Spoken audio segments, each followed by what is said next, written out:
Bapak dan Ibu semua, selamat bergabung di webinar Innovations in Dairy pagi ini. Tidak terasa sudah hampir 2 tahun pandemik ini berlangsung, sehingga lebih sulit untuk kita semua untuk bertatap muka. Terlebih lagi bagi para prinsipal kami yang belum bisa untuk berkunjung ke Indonesia. Dalam kesempatan ini, kami dari PT Lunar dan juga prinsipal-prinsipal kami dari DLE, Semex, dan Daviesway merasa bahagia sekali bisa berkumpul dengan para Bapak Ibu sekalian, di mana momen ini kami gunakan untuk reconnect dengan para customer, untuk saling silaturahmi dan juga update perkembangan produk terbaru dari kami. Sebelumnya, mari saya perkenalkan kembali para panelis hari ini, yang mungkin sebagian besar sudah familiar dengan mereka. Yang pertama, saya sendiri Anisa Odang dari PT Lunar Chemplast, yang pagi ini didampingi oleh moderator kami, Ibu Renny Chan dari Australia. Lalu berikutnya ada Pak Adam Priti dari DLE Australia, Pak Michael Haambuckers dari Semex Kanada, dan yang terakhir yang dulu udah sering sekali ke Indonesia yaitu Pak Nikk Taylor dari Australia, dari Daviesway. Thank you to all panelists who can join us this morning, even though it is still, yesterday in New Mexico. Is it, Michael? Yeah, and already afternoon in Australia. So we appreciate it very much. So untuk mempersingkat waktu, mari kita mulai saja webinar ini. Saya serahkan kepada Ibu Renny untuk memperkenalkan panelis yang pertama. Silakan Bu Renny dan terima kasih. Hope everyone enjoying this webinar. Hai, selamat pagi Bapak dan Ibu. Nama saya Renny Chan. Hari ini saya membantu Ibu Anisa dan para panelis untuk memfasilitasikan diskusi yang semoga bisa mengenalkan kemajuan yang lebih tinggi di Indonesian dairy industry. The dairy industry has come up with some wonderful new tools, helping dairy operators to become more efficient, profitable, and sustainable. I think the stunning progress in genetics and genomics, calf rearing, milking facilities, housing, and cow comfort are driving milk output, production efficiencies, and also the growth of farms all around the world. If you are, I think, open-minded enough to consider new tools and adopt some of these new practices, we believe you will grow. And where Indonesia is situated, nothing should stop you from growing very fast. Let me introduce to you our first speaker, Bapak Adam Priti. Pasti ada beberapa peserta forum yang sudah kenal Pak Adam dan what he stands for as the preferred exporter in dairy cattle from Australia. And yes, he is a force to be reckoned with in this space. His dairy livestock export business is well known for sourcing high genetics in all types of breeds, fully registered breeds to commercial grade, and he has been supplying dairy cattle to Indonesia for over 10 years. Silahkan Pak Adam, go for it. First of all, I'd like to say sorry about the last connection. Hopefully we have better luck this time.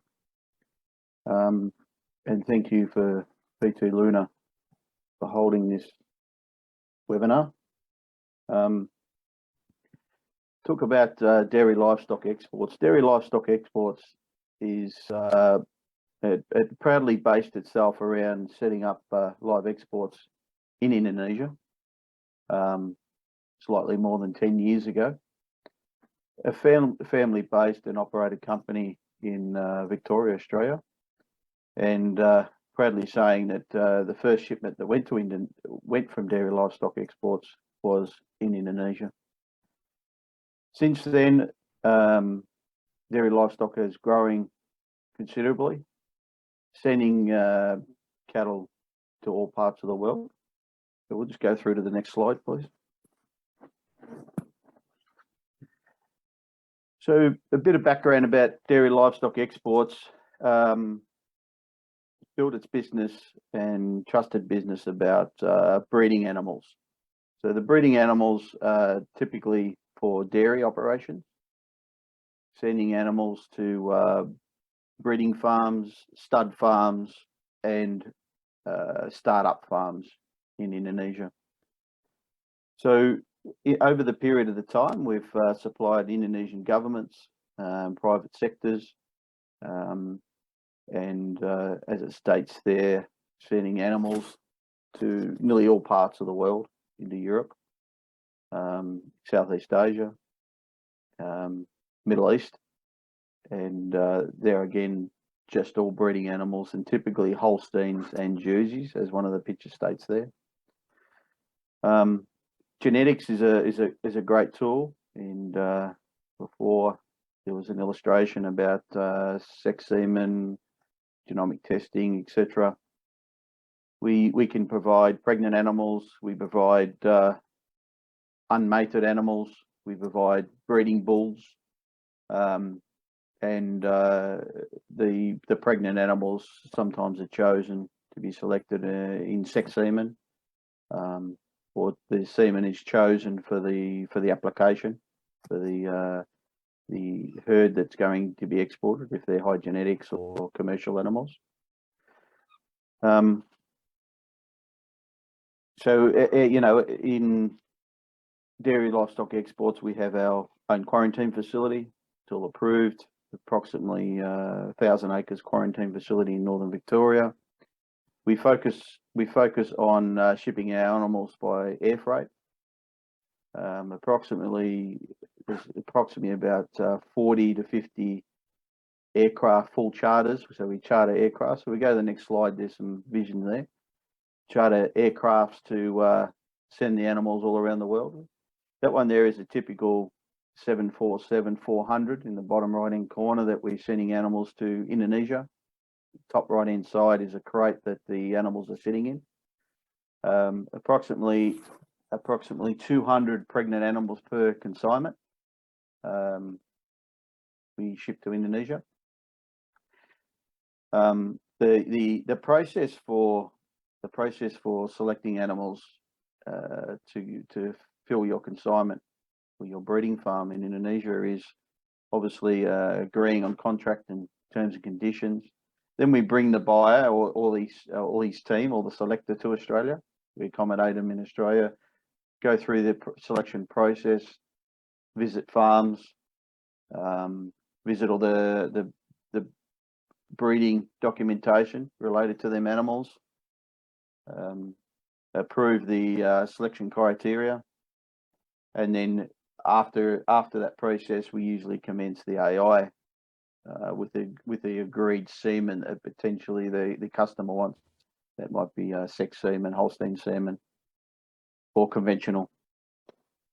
Once that position has taken place, we receive import permits, start the quarantine process, and typically shipment by air.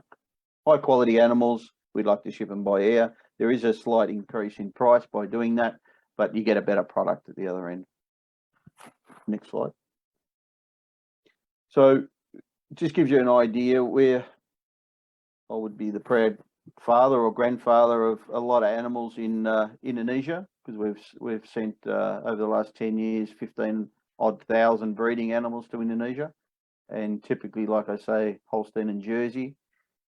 So if you take that over the last 10 years, the genetics that typically would be in Indonesia would potentially come from our herd and our supply of animals that we've sent to Indonesia over the last 10 years. Thank you very much. Any questions on that?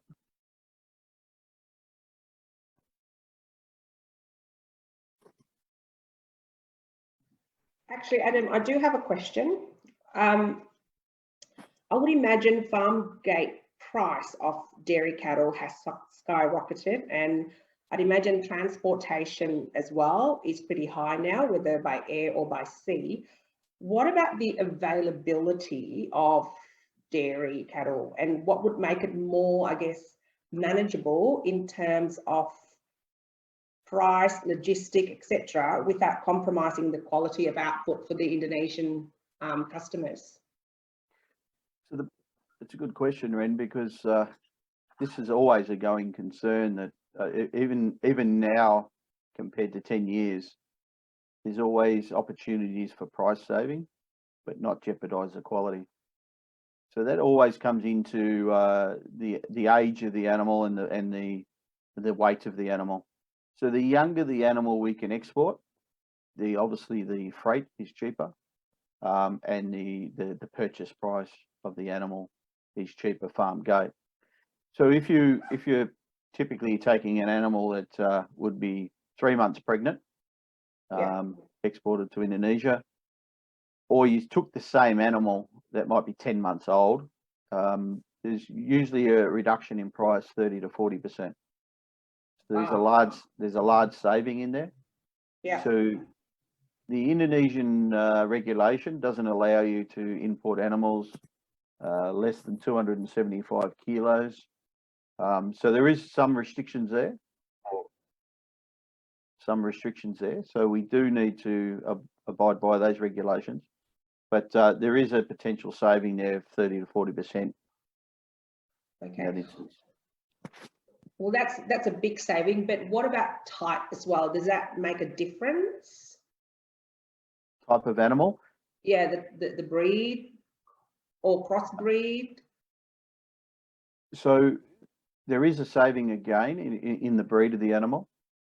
Indonesia has a tight regulation on the breed of animals that can be exported or imported to Indonesia. Their regulation is a pure only, so that means that they cannot be crossed. So we're talking pure Holstein, we are talking pure Jersey. So it's all their pure breds.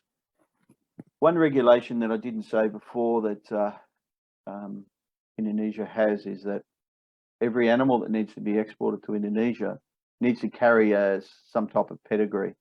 And the pedigree requirement is greater than a commercial grade, which we call Appendix 3, which gives us about five to six generations of the sire and 3 generations of the dam. So every animal that gets to export to Indonesia is a pedigree animal. Okay. Look, there is actually a question from the floor for you, Adam. It's from Budi from Sirukam in Solok in West Sumatra. What he's asked is that how is the current Friesian Holstein price compared to about a year ago? Is there like a significant difference within a year? Is basically what he's trying to ask. Good morning, Budi. Yeah, so the price, if we start the price in the last 2 years, every commodity in Australia or worldwide has risen. So we're not only talking about the farm gate price, we're talking about the freight, the logistics, the handling. Everything's had a major increase. So the price difference between the two at the moment is very similar to where it was 2 to 3 years ago, the gap, but the overall price between the delivered price of any livestock has risen considerably, probably 30% over the last 18 months to 2 years. Cow using a robotic milking system. So now silakan Pak Michael, take us through the Semex journey. Okay, so Semex is a genetics company based out of Canada. It is owned by 3 domestic partners, WestGen, EastGen, and SEAC. These 3 Canadian partners have formed together to create Semex. So I'll just introduce myself. Can we go to the next slide?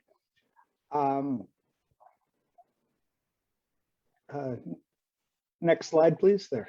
As Anisa mentioned, I'm Michael Haambuckers. You can see a much younger picture of me.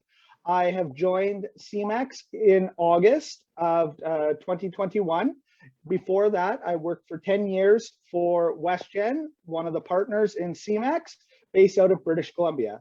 As Anisa mentioned, I do have a small dairy farm in British Columbia, Canada, where I farm with my wife and her family. We milk 65 Jerseys and Holsteins on a Lely robotic system. So next slide, please. So Semex is a global genetics company. We are based on a solutions-based genetic strategies, and we're industry leaders in research and development. We hold many patents for genetic tests and genetic criteria that we'll talk about later. Next slide. So to go with some of Semex's research and development, and our plan is to talk about our internal program and some of our partner herds.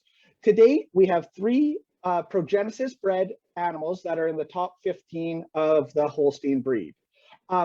Progenesis is Semex's internal program where we breed and develop bulls and females for to create genetics for the market. We have 5 Progenesis bred animals in the top 50, and we have a very strong partner with West Coast, and we have a very impressive journey lineup with the River Valley and Vieira partnership. Next slide. Some results from the December proof on December 7th. We had a phenomenal proof day, and as you can see on the slides here, we have multiple #1 ranking animals in all indexes across the world. The biggest feather in our cap is having the #1 TPI sire with Pine Tree Eye Pursuit, and the #1 JPI sire, Jersey Profit Index Jersey sire, and #1 Cheese Merit sire, Chief. We also have the #1 LPI and Pro Dollar sire with West Coast Alcove. This is just, I'm not going to go through all of them, but we can see that we have a very diverse and strong lineup of products meeting all different markets and criteria in different countries. Next slide, please.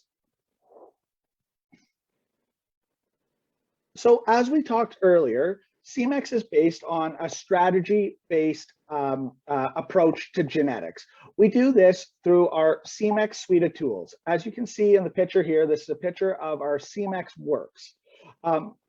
Next slide, please. So, next slide. Okay, so we have a multitude of custom solutions. We have Elevate, which is our genomic testing platform, Optimate, which is our mating profile, which allows us to tell how to utilize the semen on the individual cows based off of the genetics of the cows within your herd. And the most impressive to me is Semex Works. Semex Works is a tool that we take the independent metrics from your individual herd, and we create a customized index that we can evaluate the sires and the females within your herd against to determine what traits bring value to your herd. Next slide, please.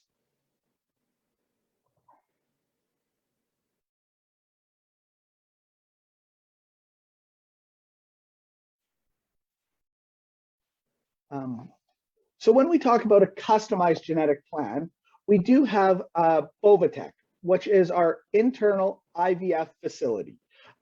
So in vitro fertilization facility.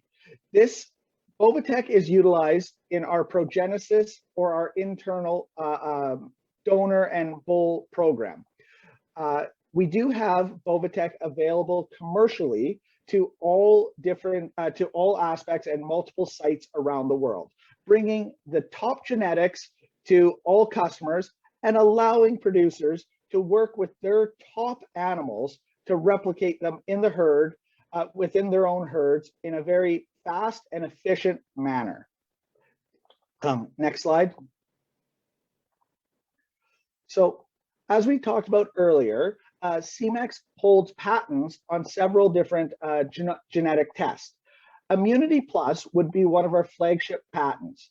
Immunity Plus is the ability, as the accumulation of almost 30 years of research from Dr. Bonnie Millard. This research was conducted on animals to identify their immune response. And we've identified the genomic, the allele sequence traits, and we can determine if an animal is going to be low, medium, or high immune response. Why is this important? When we, next slide, please. When we talk about immune response, it's the animal's ability to heal itself or to become less sick. So when we look at Immunity Plus animals, animals that are identified as high immunity, we see a 30% less disease than the average or low females. When we go through the slides, we can see substantial decreases in abortion, just miscellaneous diseases, ketosis, lameness, mastitis, metritis, and pneumonia. when we look at this, it's very, very costly, each one of these events for a farm to have. So if we can naturally lower the incidences just through genetic selection, this will be very, very, very profitable to farmers. When we, next slide, please. When we look at Immunity Plus, people will say, well, how much of an impact will it have within the herd?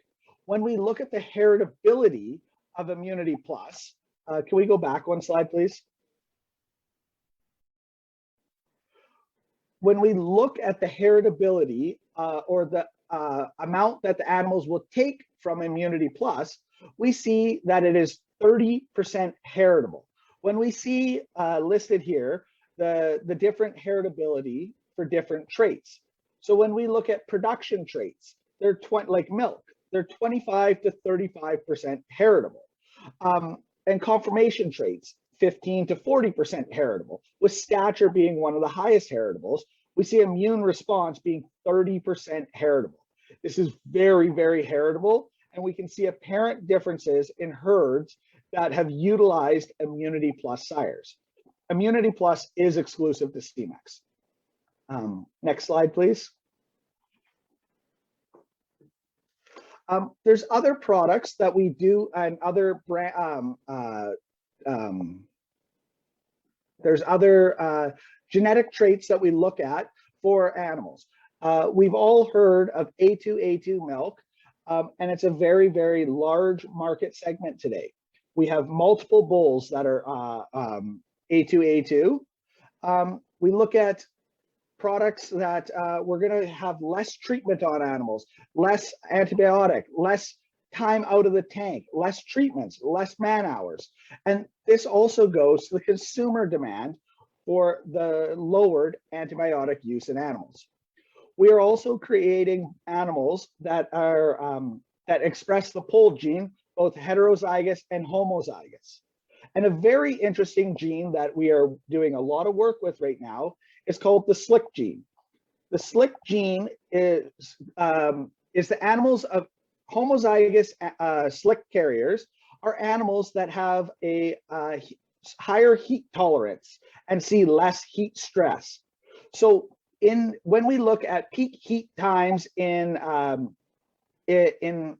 barn, if we take homozygous SLIC animals compared against non-SLIC animals, they will be 1 degree Fahrenheit cooler on average from a rectal palpation temperature.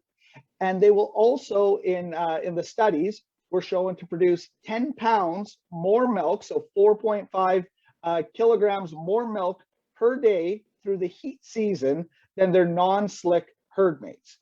And this is same barn, same environment. It's very, very efficient, and we are working with this gene to explore it more and to make more animals available. Next slide, please. Semex also has a very large beef lineup. We see we're not just dairy. We cover beef and beef on dairy. So one of the main things that we see in some markets, not every cow needs to have a calf for a replacement for the herd.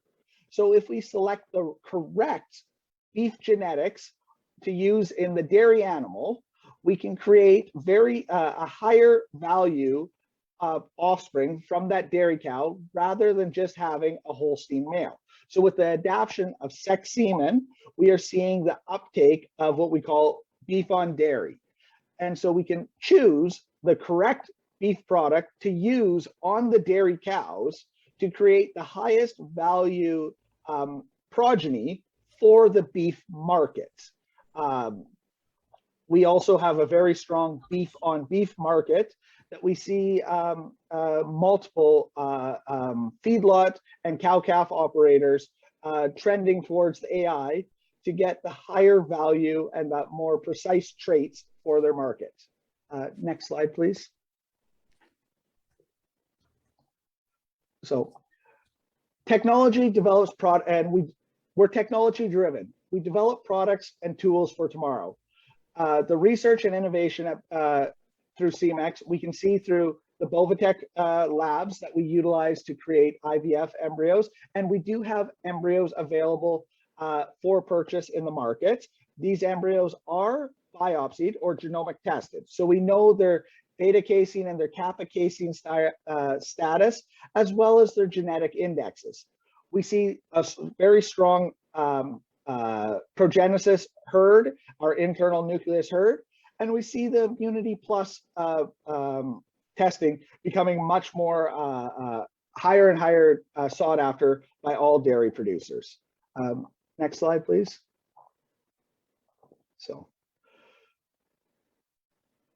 So we're a solutions-based company and research-based company. We want to bring the most profitable genetic strategies to your farm. We encompass all of these tools through our Semex suite of tools. And if anybody would like to go through that for your individual herd to do an analysis and see what your herd looks like, please talk to Anisa and we can organize it. Next slide. And so I believe that's the Semex difference. We're committed to delivering top quality genetics to our clients around the world, paired with genetic solutions and trainings, tools to review and analyze farm data, tracking the most critical profit areas for improvement and progress, with ongoing training, consulting, and coaching for clients. So what this means, we're not just going to sell the product and let you go. We want to be a partner on the farm to help you achieve the goals and plan, help develop and achieve the plan that your farm is going to strive for. Next slide. And we're ever changing, ever growing, and always your partner. So thank you very much. Was there any questions? Thank you very much, myself.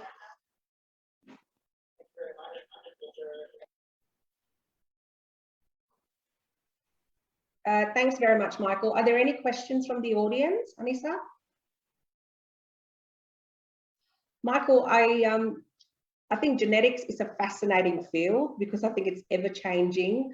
And I guess the primary goal for most dairy producers is to maximize the profitability of their herd. Is that right? And to do this, you need to have genetically superior cattle. So looking at the Indonesian climate and how cows are being grazed and all that sort of stuff, what would you typically do, I guess, to get an accurate picture of the animal's genetic potential? So we touched on it very briefly, but we do, depending on the data sets that are available within each farm, does tailor or change how we approach that strategy. One strategy we really like to look at and utilize is genomic testing. We have Elevate, which is our genomic testing platform. It's a very user-friendly and easy to implement platform. It's very app-based. It's TSU samples. It's very, very simple to interface, and there's no paper copies. The best part about Elevate is it actually gives you a strategy to implement after we receive the genomic results. Many times we've seen in the past, people will genomic test animals and we'll get all the indexes back. But what do we do with that data? And we've developed a tool that helps us to tailor the growth of the herd, the genetic progression of the herd, by determining what animals to be bred to sex semen, what animals to be bred to conventional semen, and what animals to be bred terminal or to beef. So we utilize all of that data. We increase the reliability in the data that we have from around 40% to about 70, 72% reliability. So we decrease the chance of making a wrong decision by 30%. Oh, okay. So that's the genomic where you take the DNA sample from the animal and you analyze it to determine which genes are present, I guess? Yeah, the indexes for the animal. Yeah, the indexes for the animal. Okay, all right. Thank you. Thank you for that. I think that's fascinating. Are there any other questions from the floor, Miss? There's no other questions. So I think what's interesting is also the slick genes, Michael, especially for Indonesian's climate. Yeah. Yes. Yes. Maybe you can explain a bit more about that gene, because it's very important for the cattle to be more heat tolerance, especially in this kind of climate with high humidity. Yes. So the slick gene is it's expressed by the animals having a more slick look, a very much shorter hair coat is how you see it on the animals. But really, it just gives the animal a genetic predisposition to have more heat abatement. So they'll conceive with a lower body temperature. They'll conceive easier when we breed them. They will. They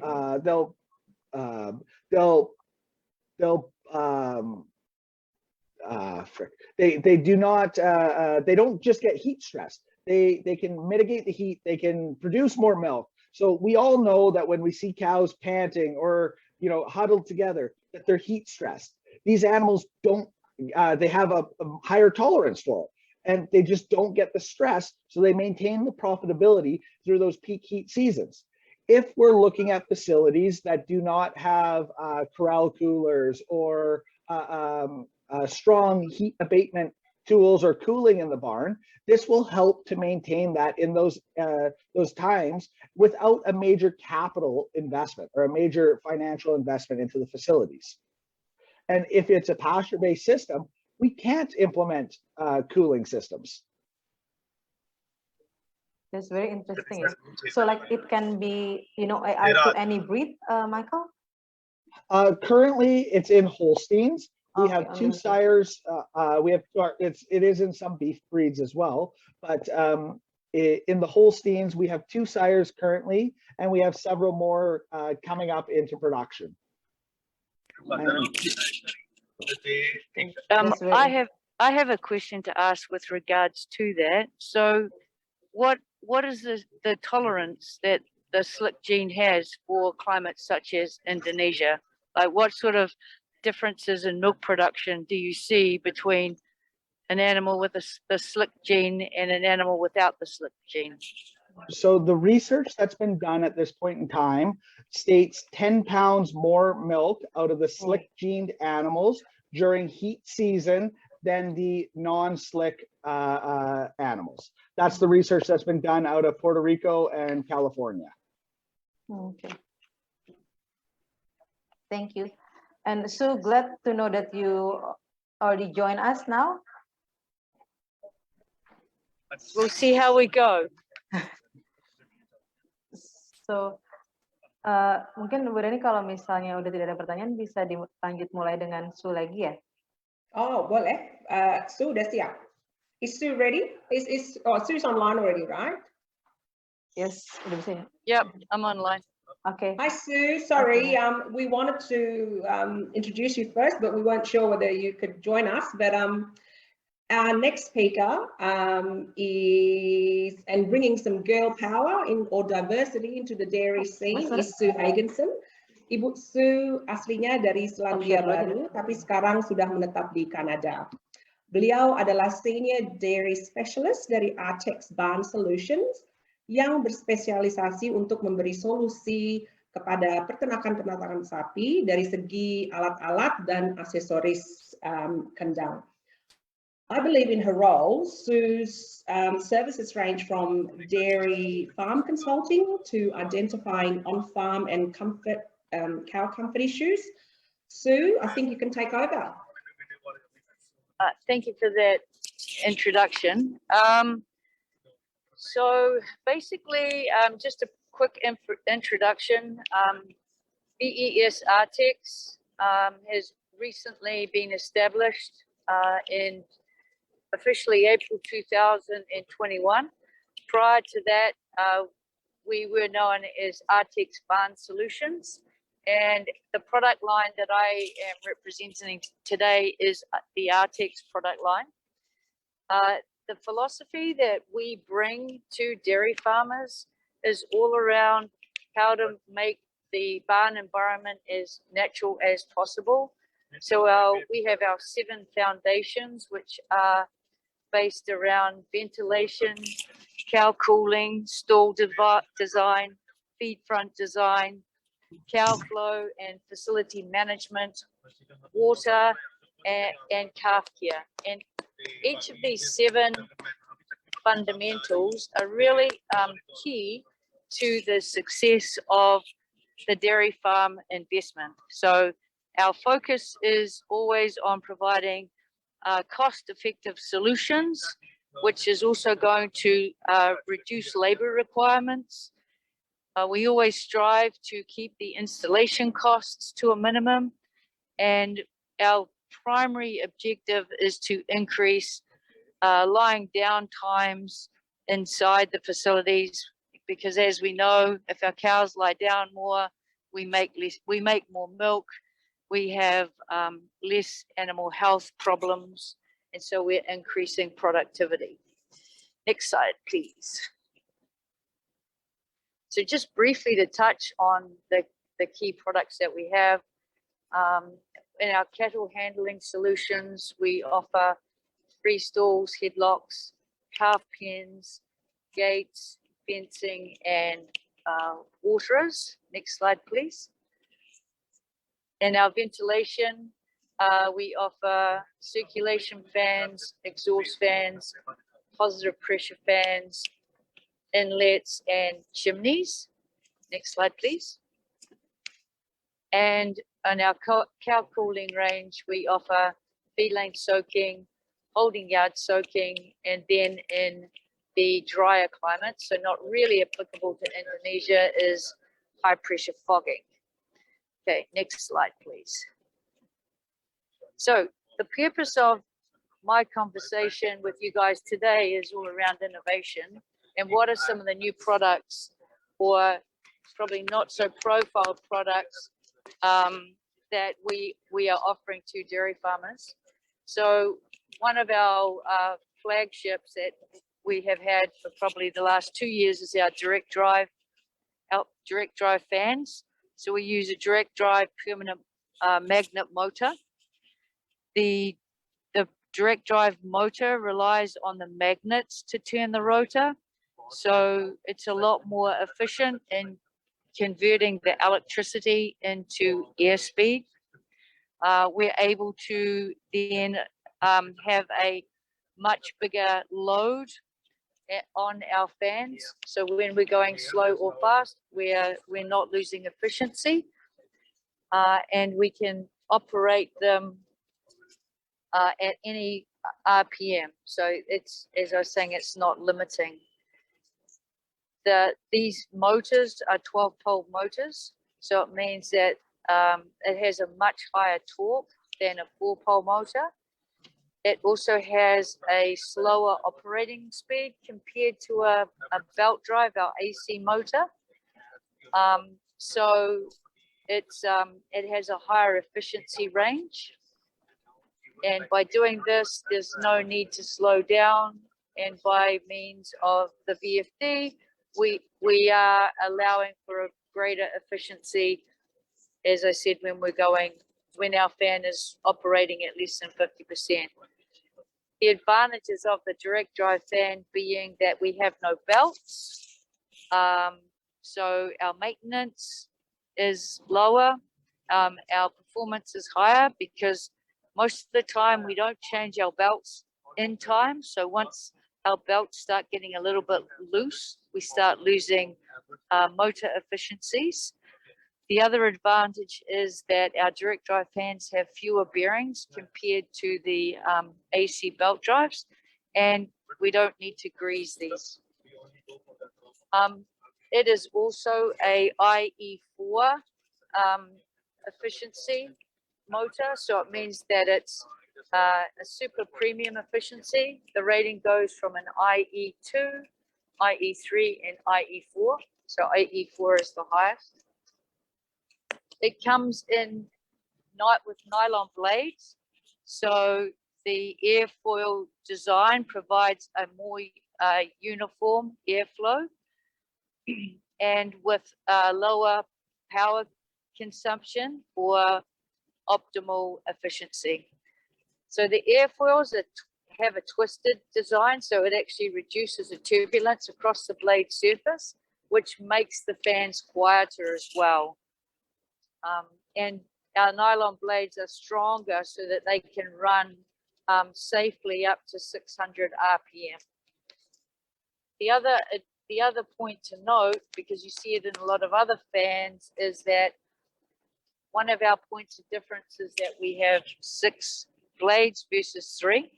And so the primary benefit of a 6-blade fan is that it actually holds its performance against static pressure better than a 3-blade fan.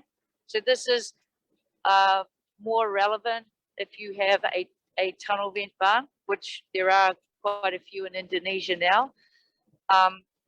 And also a point to note is that a 3-blade fan must run faster. So it makes the barn a lot noisier. And so you end up sounding like the propeller on an aeroplane. So it's just a noise factor, which is quite irritating. And we offer the direct drive option in all of our fan ranges, as you can see here in my slide. Next slide, please.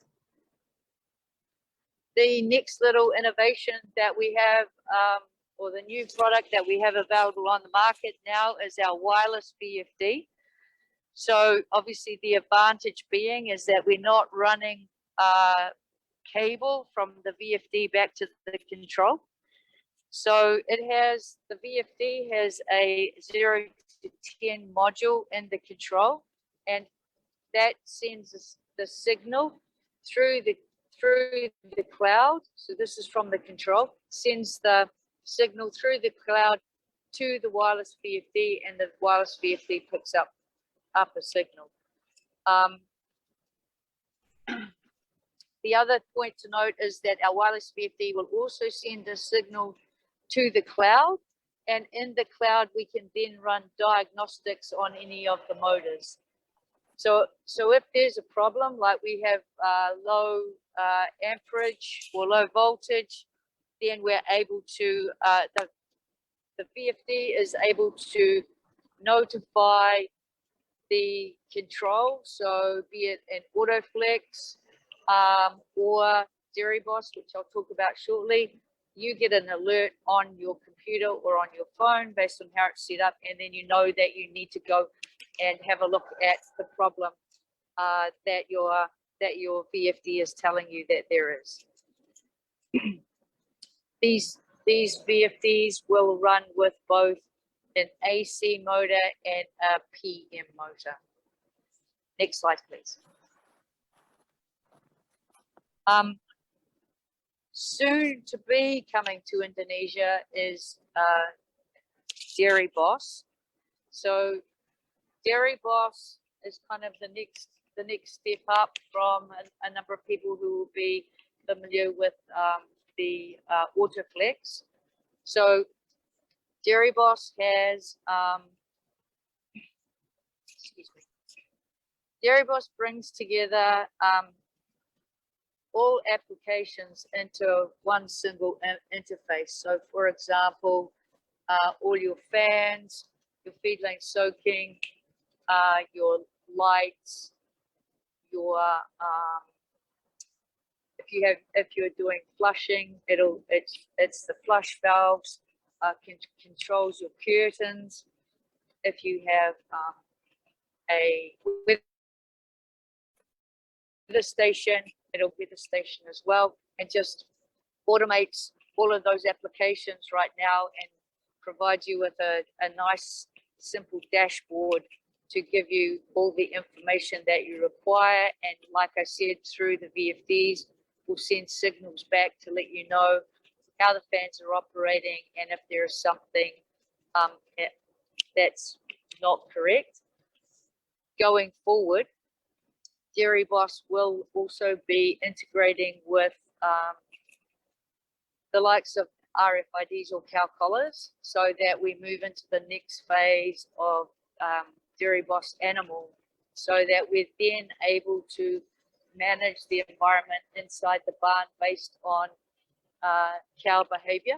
So be that through the rumination collars, and we're seeing that our cows aren't ruminating as much, so therefore they're not lying down, or we're seeing less activity, and then we're able to just adjust the barn environment based on the cow versus just based on the ambient temperature inside the building. Next slide, please. The other product that will be soon to be released is what we call our intelligent soaker. What this does is it only operates when there is a cow standing close to or in front of the nozzle. So the nozzle will only open or turn on when there is a cow standing there, and each of our nozzles run independently of one another. They still stay on the same control soaking cycle, so that if it's not excessively hot, it's either going to be soaking at every 1 minute every 5, or if it's a cooler time of the year, maybe it's 1 minute in every 7, but it will, each nozzle will maintain that same duty cycle whilst there is a cow activating the sensor. What we have discovered in our trials is even in the milder climates like British Columbia, we are able to save over 50% of water usage based on the standard soaker, which just turns on and off irrespective of whether or not there are any cows in front of the feedling soaking or not. So the advantage of that also is that it reduces the volume of effluent water which you need to manage at the same time. Next slide, please. So from an innovation point of view, for new products available or coming down the line to Indonesia, that's where the ARTEX product range currently sits right now. And if anybody has any questions, now is the time to ask them, please.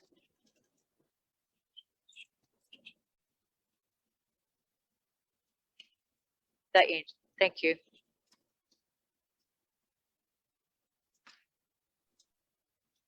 Thank you so much, Sue. We really appreciate the presentation, especially since you're still on your way home from UK. So it's really interesting, the new innovation from ARTEX, especially for the soaker, if it can save water, because as you know, that water is very, critical in Indonesia. Okay. Thank you. I think that is it. We will be going over to Nikk. Anisa?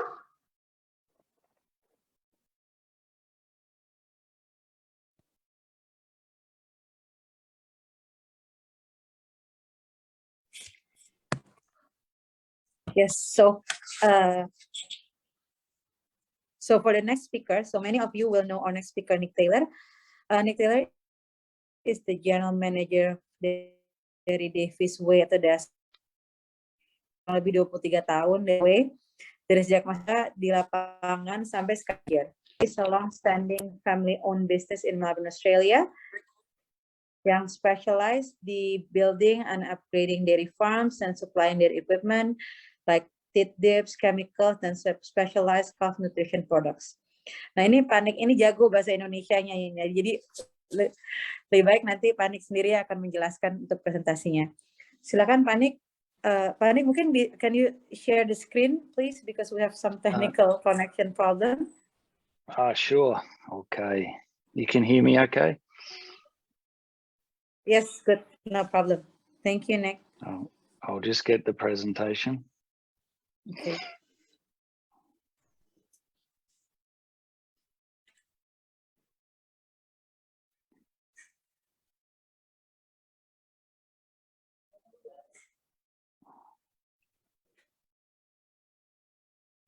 Sorry, I can't do it, Anissa, because the host has disabled it. Okay, hold on. I will check. Sorry, because we have some issues in the internet That's okay. connection. Okay. Sounds like Australian on. internet over there. Okay, so so we're going to share the screen now. So Indra will share the screen. No problem. He's got it? Okay.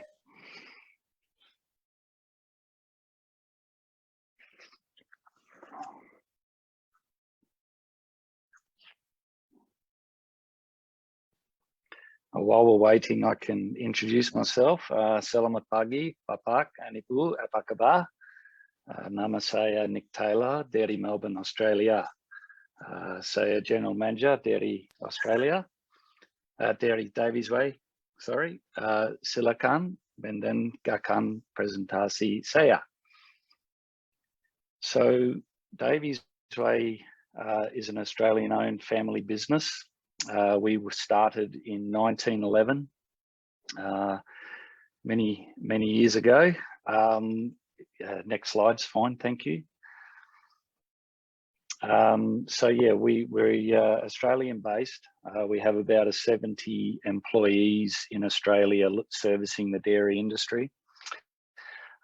We specialise in building and upgrading milking parlours. In Australia, we refer to them sometimes as dairies, so apologies for any confusion, but we're talking milking parlours. We work and supply products worldwide. We've done many projects in Indonesia, Malaysia, Thailand, some small amounts in China and Vietnam, the USA, as well as various parts of Europe. Also part of our business is a company called Dasco, which is a chemical manufacturing division. We only manufacture chemicals for the dairy industry. So we supply the cleaning detergents for cleaning your milking parlour once you've milked your cows, and as well as the teat sprays for teat spraying cows to help prevent mastitis.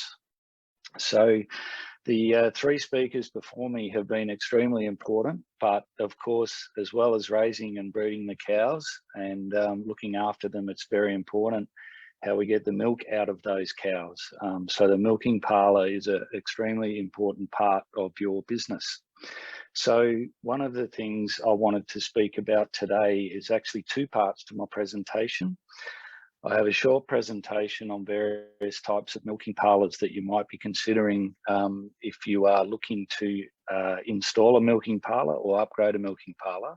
And then I also want to talk about in Australia, especially in the last few years, that something that's become very important is calf rearing.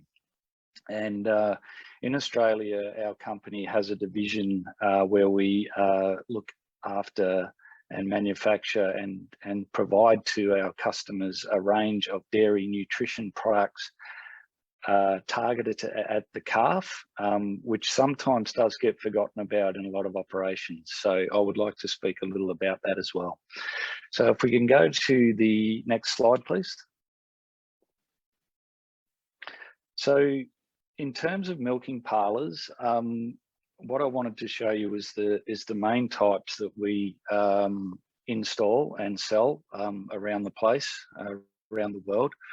The first one here is mainly pictures. I mainly use pictures and speak, so I hope you don't mind that. But the rotary parlour, this is what's called a rotary milking parlour. Now, you may ask, why would I install one of these? The main reasons you might install a rotary milking parlour is labour units. In Australia in particular, and even in other parts of the world, labour is becoming quite an issue on farms. A lot of people don't want to work on farms, you know, for any particular reason. So farmers are looking for ways that they can actually do a lot of the everyday tasks with as little labour as possible. So in Australia, this is probably now the most popular form of milking parlour. So the rotary milking parlour spins around and the cows walk on, and as it turns around, they're milked. In terms of size and cows that you can milk on a system like this, A 60-unit rotary system will milk approximately 540 cows an hour, and an 80-unit rotary system can possibly milk about 700 to 750 cows per hour. So in Australia, in the larger herds, something like this, where we only milk 2 times per day, can get through the cows quite quickly. Can I get you to move on through the slide, please?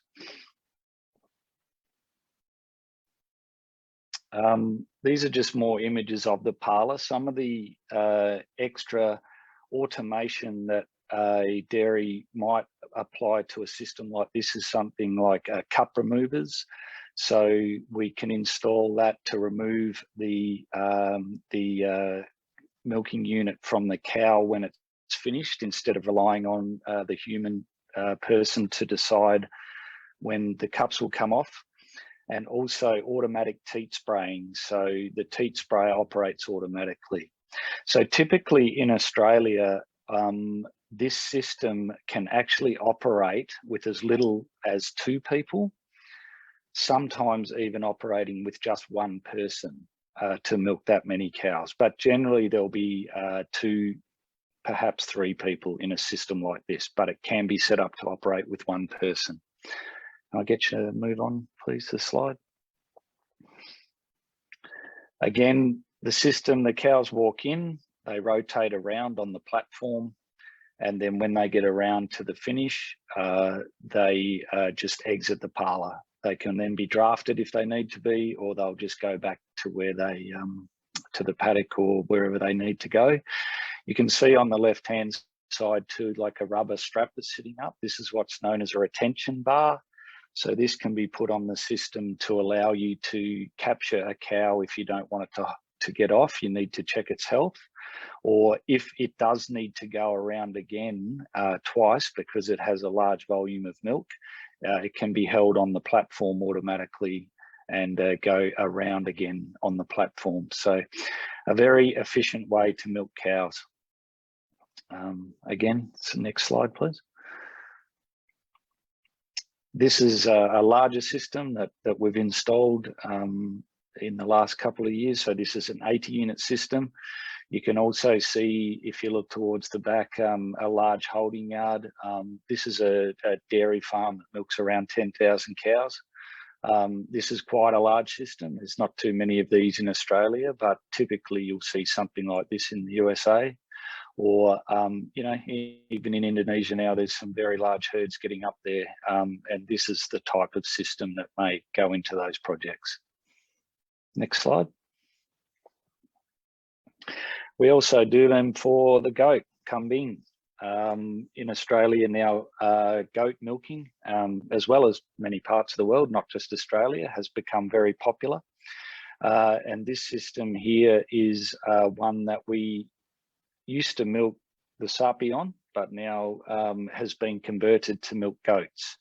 So this is a 120 unit platform, and it on a farm down in Western Victoria where they milk around 6,000 goats. So that's just another type of system that we can do as well for anyone interested in milking goats. Next slide.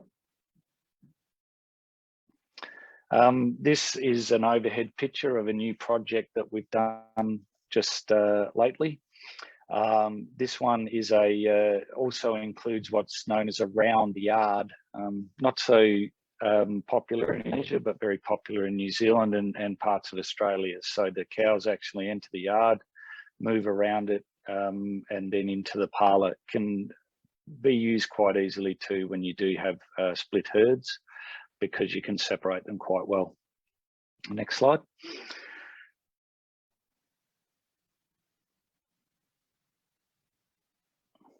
Sorry, is it? Yep, there we go. And again, just another picture. So this is a new project that we've just completed. And Daviesway can also, you know, we do the planning, the electrical works, plumbing, yard design, everything that you need to set up a new milking parlour, we can provide. So this is just one that's in progress. It has been completed now. Next slide. Then we move on to a herringbone parlour. This is typically what you may see in Indonesia and other parts of Asia. Typically, it's anything from a 12, what we call a 12-a-side type milking parlour, up to anything up to 40, 50, 60, even up to 70 units per side. This one also is what's known as rapid exit. So you can see how these stalls lift up. So when the cow has finished milking, it walks basically under the blue area you can see there out, and then you can quickly load the next row of cows. Next slide. So again, this is what it looks like when you're standing in the pit area. With something like this, a 2x24, what we call a parallel parlour, so the cows are at 90 degrees, is going to milk around 300 to 360 cows per hour. A 2x40 type system is going to milk around 480 to 500 cows an hour. Again, why would I install something like this? If you had plenty of labour and not the area or space that you could fit a rotary dairy into, then you may, you know, a herringbone is a very good option. And again, as I said, typically what you'll mainly see in Indonesia, and can be built any size, and you can also have them, you can notice with this one, we have an overhead milk line. On other systems, it may be underneath the platform, or also what we call a basement, where there's another room underneath that area there, and that is where all the milking equipment is. So lots of different options for that type of system. Next slide. Again, this is another herringbone style, but what we call a swing over. So instead of having milking units down both sides of the parlour, they swing across. So once you finish milking the side, you can swing them across to the other side and put them on the cow. Saves a little bit of cost, and but definitely not as quick as a typical double up parlour. Next slide. Then we also have a walkthrough type system. This is a small system and ideal for anyone that is thinking about getting into milking dairy cows that may be hand milking at the moment, or even milking with a small bucket milking machine. This is a very simple, cost-effective way to step up to actually machine milking cows. Something like this is very simple because it can just bolt to a concrete floor. You don't need to do any earthworks typically or anything like that. You just need a shed. This one was installed in Malaysia, just a simple concrete floor with a cover over the top, and you can be milking cows. Very simple, very easy. A typical 6-unit system like this can milk around 60 cows an hour. So it's a perfect way to get into milking your cows using a milking machine and getting consistent performance and consistency for your cows. So that's really the milking machine presentation I had. As I said, it's simple and easy, just to give you an idea of the different concepts behind milking cows and what's available. We also install these with PT Lunar. We've been working with them now for over 15 years.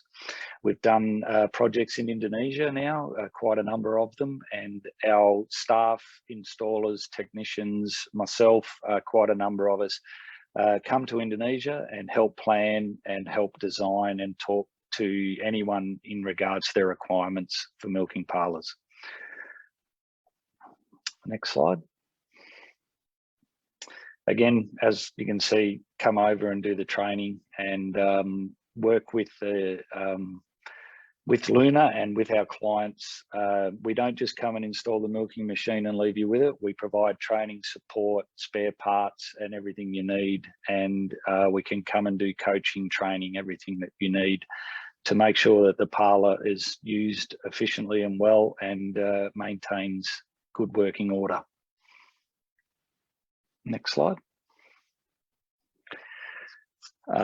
So yeah, I'll just have a little chat now about calf rearing, which has become very big in Australia and is, you know, because of the value of the animals now, there's a lot more focus on rearing all around the world, to be honest, and just wanted to show you some of the new concepts that we have.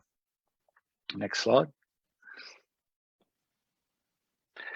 So again, with calf rearing in Australia, there's been a big move in Australia to developing calves well. It's very well understood that the first 3 months is the most important in a cow's life. To reach the genetic potential of a cow, the calf really must be reared properly. A lot of money gets spent on genetics and cows, as you know, to even bring cows to Indonesia, the cost that it is. You know, the calf, it's so important to rear that calf to reach its full genetic potential. If you don't do it in the first 3 months, if it's not reared properly, it will never reach its full genetic potential that you've spent all that money on. Also, what you know, a big an issue in Australia in the past, as it has around the world, is of course weighing up the input cost of rearing a calf and providing all these good nutrition products for it. You know, do you get that money back down the track? It is now well and truly proven that, you know, by spending more money on rearing the calf properly, using the correct products to do it, that the payback in milk production far outweighs the cost of rearing a calf. Like, the payback in production is literally 1 to 2 months. It is that quick. So it's very important to do it properly. And just for the welfare of animals, I'm assuming the same in Indonesia, but in Australia now we have a very big push by the consumer and the customer of the welfare of animals, making sure that farmers are looking after them and treating them correctly, and doing all those right things, which seems to be a focus worldwide at the moment. So just to rear them properly is the right thing to do. Next slide. So these are typically what we looked at is products that we can add to what you currently do to help you rear that calf properly, give it all the minerals, vitamins and probiotics and energy and everything that it needs to help you rear that calf completely properly. So this is a range of products that we do in Australia, and we're going to work with Lunar in early discussions now about getting these products to Indonesia to make them available to the farmers and all you farmers in Indonesia, to give you a really good range of things that you can easily access and easily use to help with your calf rearing. Next slide. We also have we have a chart here that basically gives you a very simple way of everything that we have in our range and the exact time to feed it to the calf at exactly what age and with what quantities of milk, whether it be powder or milk that you give from your own cows to the calves. We try to make everything really simple and really easy to understand. Next slide. I'm not going to talk about every single product in our range. I'm just going to show you a few that we think are really important and I think would be really beneficial to Indonesian users from what I've seen during all my visits, many visits to Indonesia. And it is a question that a lot of farmers do ask about when I'm in Indonesia, because it's not really something that has a lot of focus. There's a lot of focus on the cow because it's producing milk, but not a huge focus on rearing calves. So we have a product called Quick Start, which is actually a bovine colostrum. It's a powder and it can be added to your milk or just to water to boost your colostrum that you currently have. It can actually be added to your colostrum as well to help boost it up, to give the calf the required amounts of what's called IGs or immunoglobulins, as well as other vitamins and minerals and things to make sure that that calf is getting enough colostrum when it's first born. Very easy to do, very easy to mix. Simple operation. Can be we have farmers in Australia that may just give it to calves that miss their colostrum, or they want to boost up their colostrum, or just to just help give that calf to make sure it is getting the right amount. So easy product to use. Next slide. Next one is a BioBoost. This has become very popular in Australia. It's a paste that has a very, very high amount of probiotic in it. We're finding in Australia and other parts of the world, and maybe happening in Indonesia as well, that there's been a strong move away from antibiotics. They only want to use them as a last resort. So there's been a really big push on probiotics, because the more good bugs, good bacteria you can get into the system of a calf, the better opportunity it has not to get sick. So we have a very strong multi-strain probiotic paste. It helps promote immunity for the calf. It survives in the stomach and the GI tract and the intestine, so it grows while it's in there. And it has, again, it's got what we call CFUs, which are colony forming units. It has 2 billion per dose. So it's a very high probiotic, and given to calves early on, it helps their immune systems get going and helps prevent them from getting sick. Next slide. Again, same thing. It can also be used for cattle themselves in a higher dose. So if you have animals that have been transported or they're just sick or stressed, it is very good for giving to them. We also have a lot of customers in Australia now that are beef rearers that give them to beef cattle in feedlots that may be a bit stressed or sick, or have been moved from one feedlot to another. They'll give them a dose of this when they arrive at the new feedlot, and it just helps it really boosts the cow along and just prevents stress. And it can also be used if you have used antibiotics as a post-treatment to build up their immune system again afterwards. Comes in a couple of different sizes depending on how much you need. So that's the BioBoost. Next slide. And this is a very new one that we have now, which is called Super Calf, which is a 10 gram per day dose rate, and it just goes in with your milk. It has 15.5 billion bacteria. It has a natural coccidiostat, which helps prevent coccidiosis in calves.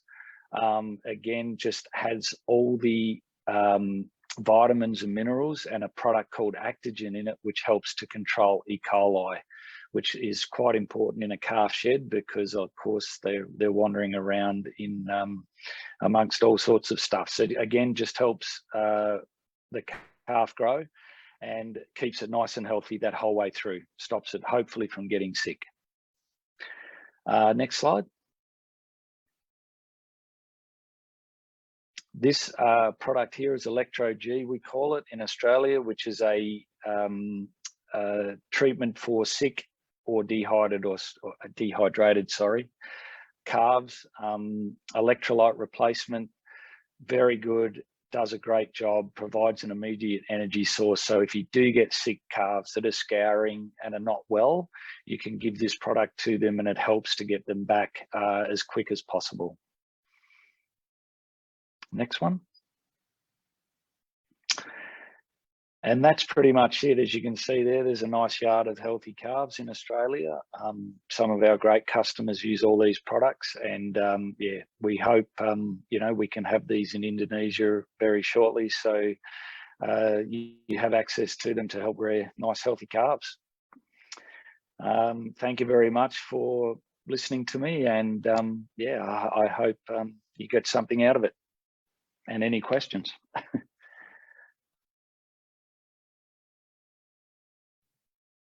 Nick, I've got a question. Yes, Renny. So we know that supplementing the diet of cattle and obviously calf with missing nutrients can, you know, provide a remarkable return on investment, right? Yes. So how do you know, and pardon my ignorance, but how do you know you're providing the animals with what they need versus what, not more of what they already have? So like, you know, the intake, is that based on the analysis and... Yeah, it's a good question, Renny, because a lot of calf rearers, particularly here in Australia, and Adam could probably vouch for this, will tell you that the way that they do it, why would I do it any different? Or I probably couldn't name 2 calf rearers that do it the same. Okay. I guess what these products do is provide you an insurance policy in a little way that you are 100% confident that they are getting everything that they need. It's no different really to breeding, you know, your own child when they're young. I mean, you want the best nutrients for it. You want all the right vitamins and minerals, the best food. You want that child to develop and be a healthy young child. And it's no different really with young animals, whether it's calves, lambs, baby goats, kids, whatever. So these products, you know, in the past, they were always only really used by not every calf rearer. They were more the really good ones. But now it is really in Australia. You could pretty much walk onto any farm in Australia and you'll see lots of these types of products, because the importance of them now is very well known and being studied. A lot of studies in the USA, Australia and Europe to show that by using these products, you will get benefits and you will get more milk from that animal once it comes in to be milked. Also, it gets them bigger quicker, so they're easier to get pregnant. Yeah, look, the benefits are enormous. They're just, it's there's so many studies out there now, you can find a lot of information about it. And in terms of your equipments, the farm equipments, like, have you noticed whether COVID has accelerated the adoption? You know, things like you mentioned before, like some of the challenges include like workers shortages, right? And increased production costs and lack of operating capital. So is that what you've seen as the trend? Of course, yeah. The big trend in Australia at the moment, and again, Adam being a farmer can probably vouch for this as well, is that it is very difficult to get workers due to COVID, because we used there's not a lot of, in Australia we have a lot of backpackers visiting the country, touring around, and they get visas to work on farms and things, but of course we have none of that at the moment. So there's a very big worker shortage in Australia. Thankfully, our milk prices are very good and we've had a great season. So the farmers have actually been able to spend money, and the money that they're spending is on automation. It is setting up their farm, not just their milking parlour, but anything on their farm that they can do, that they might have to spend $50,000 or $60,000 to automate something. But if that saves them having to have extra workers to do that role, they're definitely going ahead and doing it. And I even believe that this is happening in Canada and the USA and everywhere, because employment is getting harder and harder to get on farms. Okay, thank you. I've actually got a couple of questions from the audience, and this might relate to both Sue and Adam. There is a question for Jamaluddin, and he has asked whether dairy farming can successfully take place in a low-lying area where the temperature is quite high, and what are some of the initiatives, or what are the examples you have, I guess, to show that it can be done. I mean, my immediate thought is, if it can be done in Saudi Arabia and places like Pakistan, I'm sure it can be done in Indonesia in such low-lying areas. So Sue or Adam, would you like to address that question first? I think this is Adam. First, so if that's okay. Can I go first, because I'm about to pay the truck? Okay, sure. Yep. Okay. So absolutely, you can dairy farm at sea level in Indonesia. You have to ventilate your barns considerably differently to a more temperate climate. So a good example of something successful is tunnel vent barns. There are a number of them that are at sea level in Indonesia and are getting good results. We are targeting air exchange rates of between 45 seconds and 60 seconds. So the air is moving through the building every 45 to every 60 seconds. And then we have fans over the free stalls and fans down the feed lane, as well as feed lane soaking. So we're using water to create evaporative cooling as well to get our cows lying down. And that is being incredibly successful on 2 dairy farms now in Indonesia that are basically at sea level. Okay, so Adam, do you have anything to add on that? Nothing to add. Sue explained it well. Okay, sure. There is another question. Anisa, do you want to take over? I think it's for the Semex. It's a question relating to genetics. Mungkin untuk Pak Jamuluddin, apa sudah cukup jelas ya Pak? Jawaban dari Sue, apakah ada pertanyaan tambahan?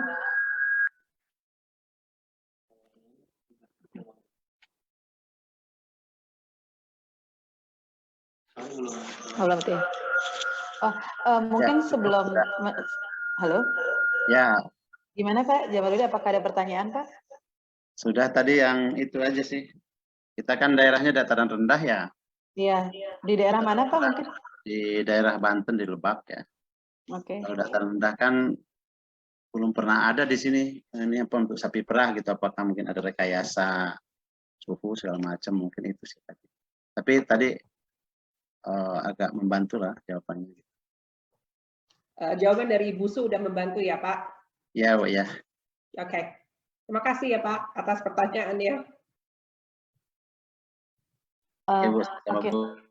Oke, Ren, mungkin sebelum ke pertanyaan untuk Semex, ada Pak Suryo juga yang udah raise hand juga Pak. Mungkin Pak Suryo silakan Pak jika ada pertanyaan. Oke. Oke, thank you.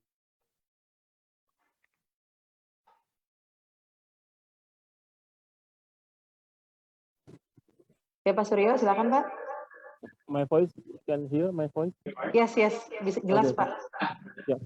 Thank you. Maybe for Nikk, yeah. My name is Suryo from Pangalengan. I just thinking about the model Nikk Taylor, yeah. Is Yes. it rotary and double side like that? Yeah. For if we set 2,000 lactation, which one prefer? Use a rotary or double set like that? In term, Indonesia is labor not expensive like in Australia. And the second, for maintenance, is it easy rotary or double set? Or maybe we use double set 2 times.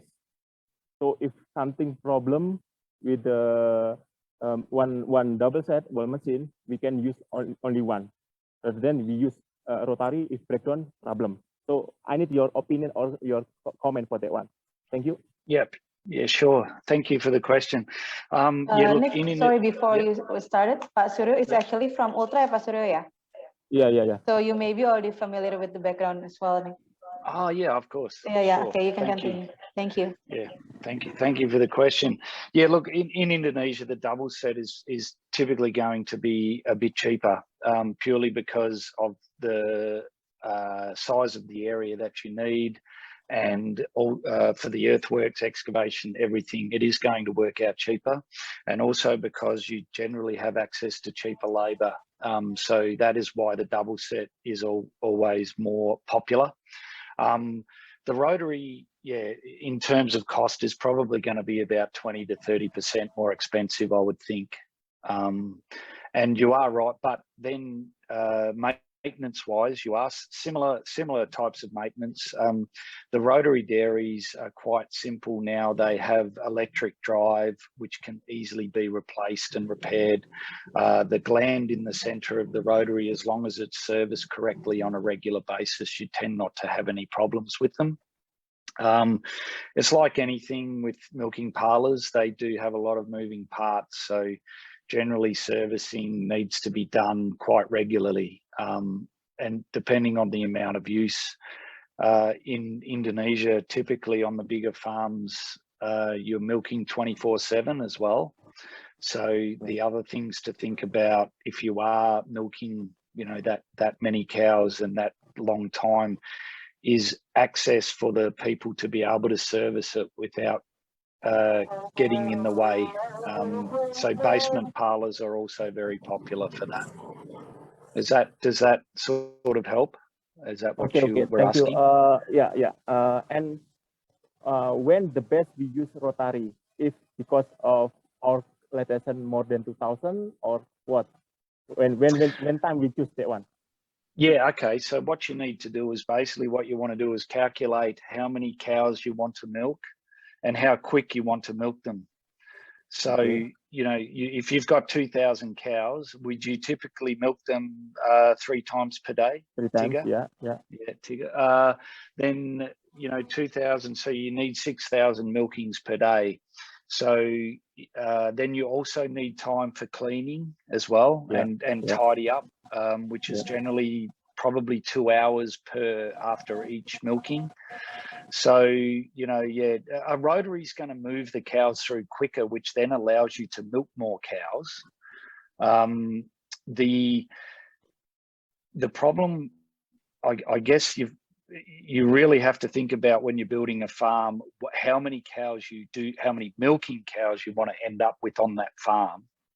Okay. And then it's a matter of deciding then how big you need the rotary or how big you want the herringbone parlour, the double parlour, to be able to milk those cows 3 times per day. So the other thing with a herringbone parlour is you may make it big, you may make it big enough for 2x40, but you may only put 2x20 in at the start, which is going to keep your costs down. Whereas with a rotary milking parlour, you can't do that. If you wanted to put it in straight away, you would need to calculate for where you're going to end up, not where you are now.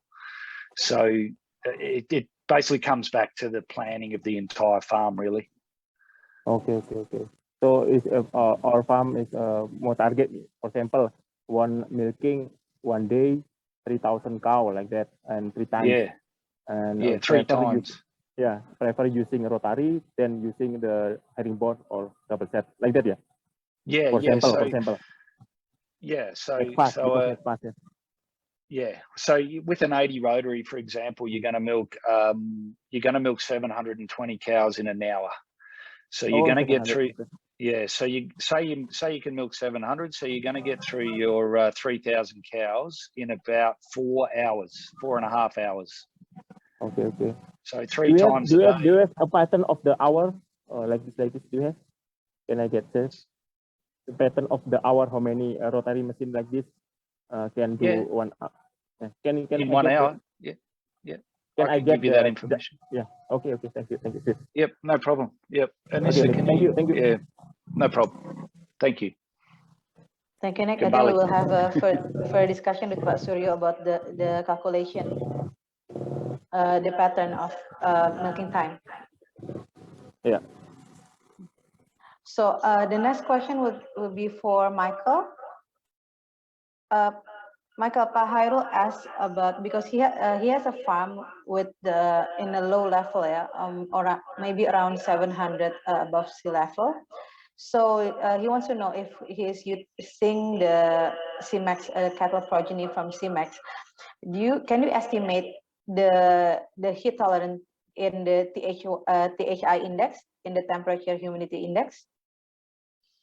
It's a compounding effect. So it's just showing that they will tolerate the heat better in above, I believe it was above 30 degrees Celsius temperature. I can share the data. So there's benefit above 30 degrees Celsius. Oh, okay. So later on, Pak Hairul, I can send the data to you. Anisa, I think we need to move on to the next presentation. We still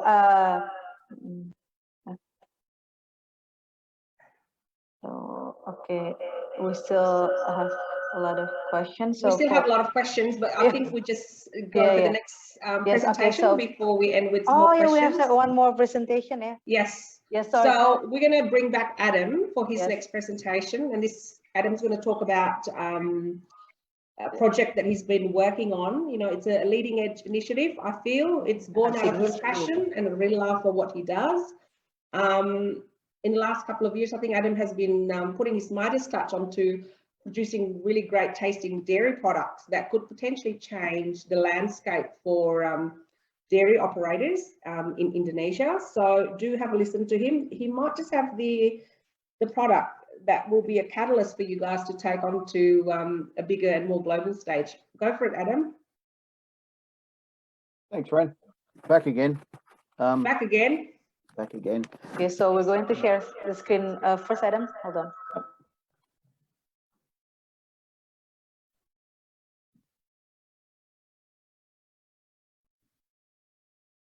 Okay, so first of all, what we're talking about here is a milk processing facility that's purposely built for ingredients.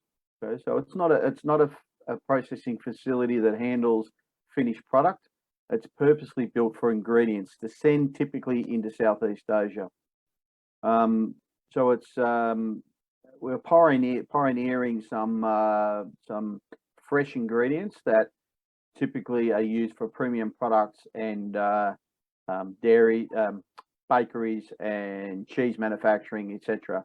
For the short supply of, it's an alternative of dairy operation in Southeast Asia. And we'll go through the process now. If you look at the next slide. Okay. So first of all, the company is called Goulburn Valley Creamery. Now, Goulburn Valley Creamery comes from the area that it's based in the Goulburn Valley, which is a large irrigation area in northern Victoria, 180 kilometres north of Melbourne Airport. That's a large irrigation area, as I said, and dairy operation. It goes back to the soldier settlement. The area was developed for fruit production, vegetable production, all food production, and dairy operation. A wide range of ingredients that we're using for our factory. So we're approved organic, so we have an organic process and a conventional process. Like I said before, it's purposely built for ingredients. For our local market, we don't do too much, roughly about 5%. 95% of our product is exported to Southeast Asia, and that's why we've got all the approval and international standards for all around the world.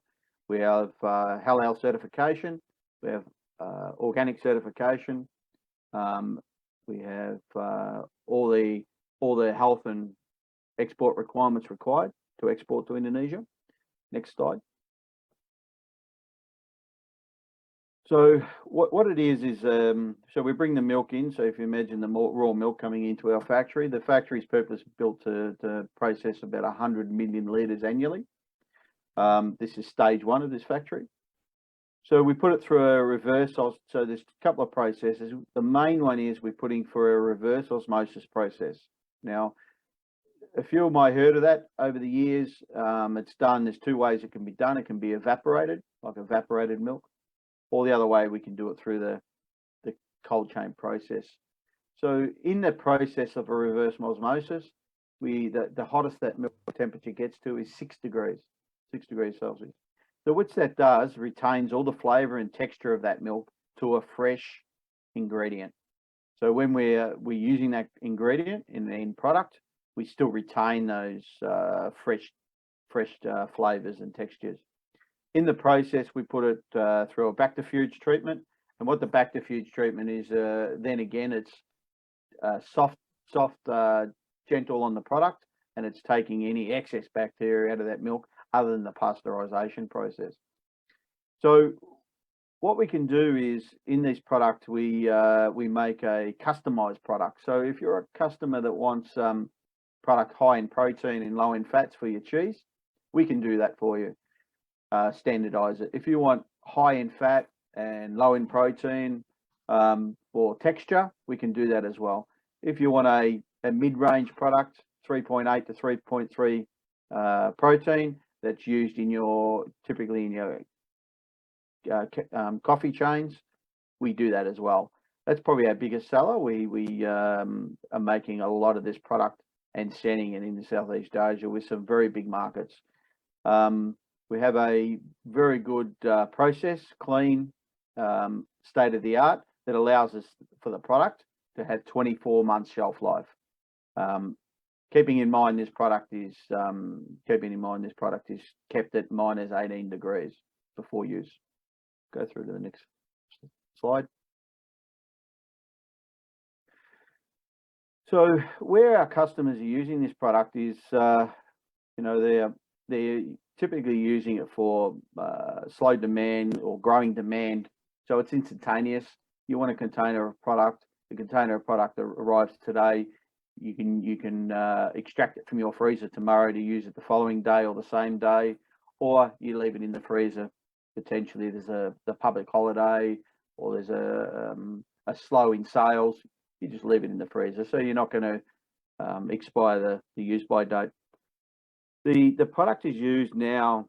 We're targeting a lot of premium retail spaces for high quality.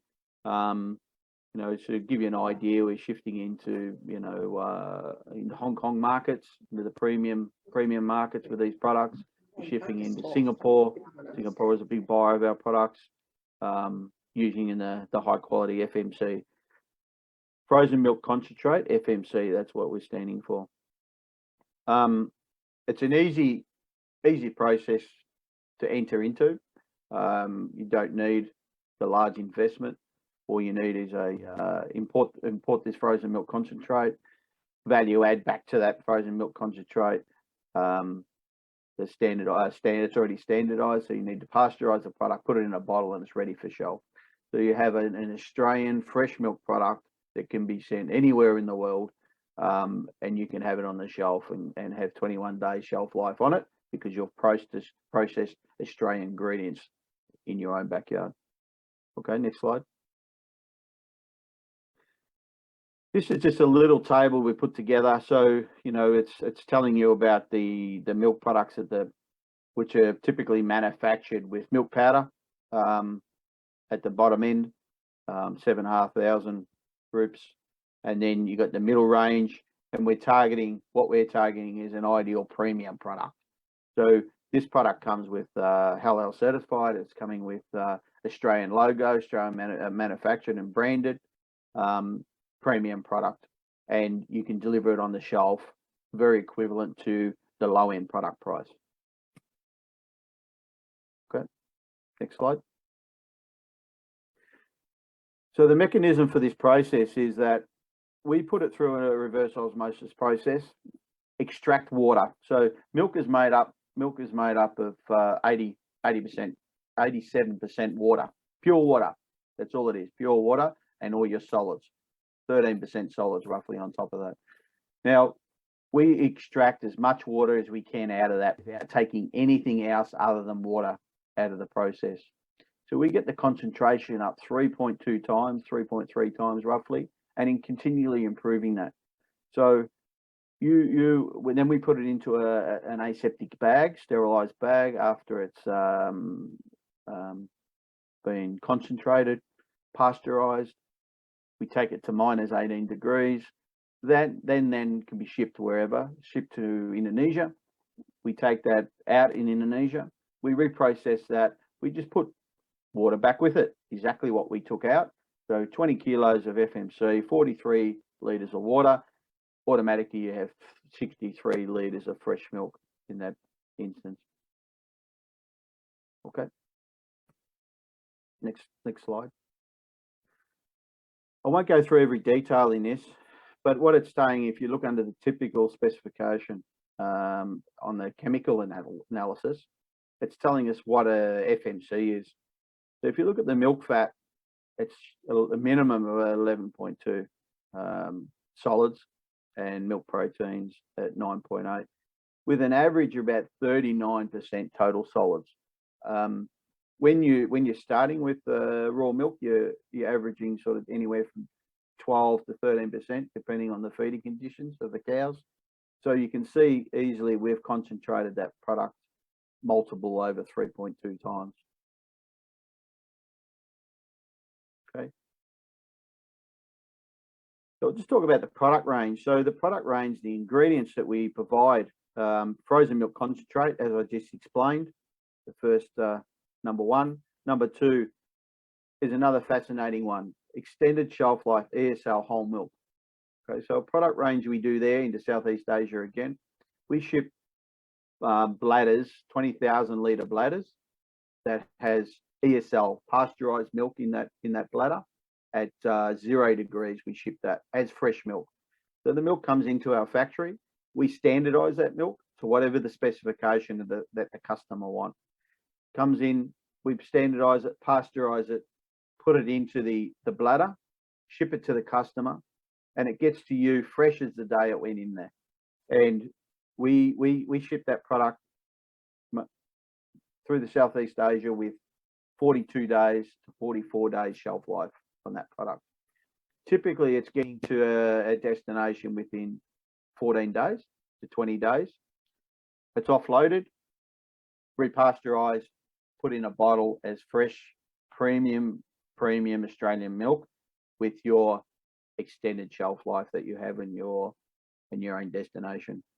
So an alternative to that would be like someone packing milk in Australia, trying to put that milk in a finished good product, and then putting on an aircraft and sending it to the final destination and trying to sell it as a premium product for $10 a litre. You know, that's an alternative to what we are doing, extended shelf life milk. We send you the same product. We send it to you in bulk. You reprocess it and put it in a bottle, and you get it to the market 20% the price compared to the alternative by air freight. Okay. Frozen cream. We'll go back on the last slide. Frozen cream number 3. We have the same as the FMC. So we send frozen cream, then again to customers all around the world. That range from 40% solids right up to 69% solids, depending on the customer specification, come in a 20 kilo bag at -18. Fresh cream, we can send it fresh at 0 degrees, so you don't need to thaw it, depending on your process. Cream has approximately 30-day shelf life. Skim milk concentrate, so we can send the full cream FMC, or we can send skim milk as the protein FMC frozen as well for your low fat applications and reduced fat. So whatever the specification might be in between. Pelicans typically is a domestic market, so we won't go into that. Then we've got the organic frozen milk concentrate. So all from 1 to 5 explained at the top. We can do it in organic as well, and A2. So we have organic and A2 applications in those products as well. Okay, so a little bit more about where we're at. I'll move on from the FMC. A little bit more where we're at in alternative milks. So just on customer trends and where Goulburn Valley Creamery is at the moment. We're currently under construction of and developing non-dairy products. So obviously almond milk, soys, coconuts, rice, those type of products. It's a growing segment. To the right-hand side there, it's one of our branded products that we have, Oat Barista, and that's going to come into the international market and available in Indonesia in mid next year, 6 to 8 months from now. But it's to look out. So all these guys out there that are looking at alternatives, definitely it's a lookout market to be in. Thank you very much. Any questions?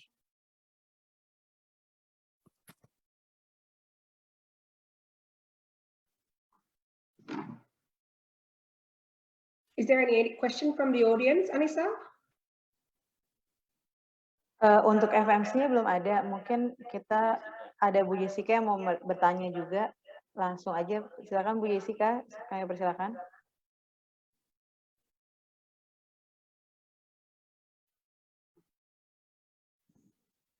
That's good.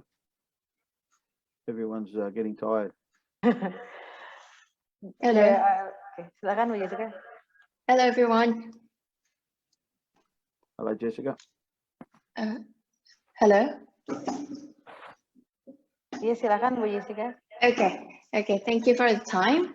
I just want to ask, So I'm a newbie here. What you suggest, like how to deal with the climates in Indonesia, since I have a farm near the Bromo mountain. Yeah, and which is when the weather is very hot, it's very, very hot. And when it's night, it's really, really cold and humid. And can you suggest how to deal with that for me as a startup company? Thank you. Jessica, are you, sorry, before I pass on to the panelists, are you looking at the setup structure in terms of Yes, cost? yes. I'm in thinking terms of cost, or in I terms think of about cost the and equipment, yeah, Bu Jessica, yeah. yeah, the cost and the equipment, what you suggest, what machine, what technology I should A use. technology that can help to Yeah. I'll deal start with that with the climate. Jessica. I'll start. It's Adam here.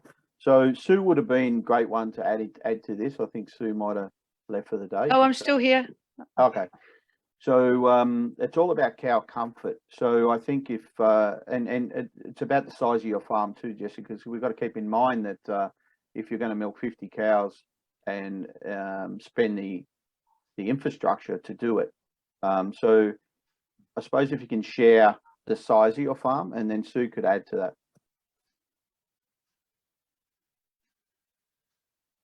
Oh, the size of my farm is like for 300, 400 cows for milk.